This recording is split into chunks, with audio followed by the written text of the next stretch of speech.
നോമ്പെടുത്തും തിന്നാൻ പറ്റണ വിഭവങ്ങള് കണ്ടുക്കാ. നിസ്കാരപ്പായയിൽ കിട്ടണ തേൻ മധുരം കഴിച്ചിക്കാ. നോമ്പെടുത്തും തിന്നാൻ പറ്റണ വിഭവങ്ങള് കണ്ടുക്കാ.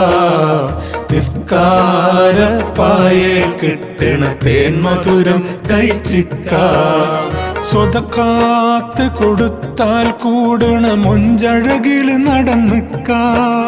സ്വതക്കാത്ത് കൊടുത്താൽ കൂടണ മൊഞ്ചഴകില് നടന്നിക്കാ.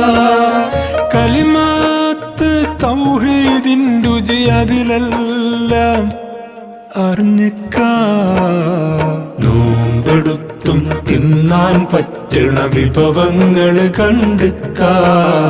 നിസ്കാരപ്പായയിൽ കിട്ടണ തേൻ മധുരം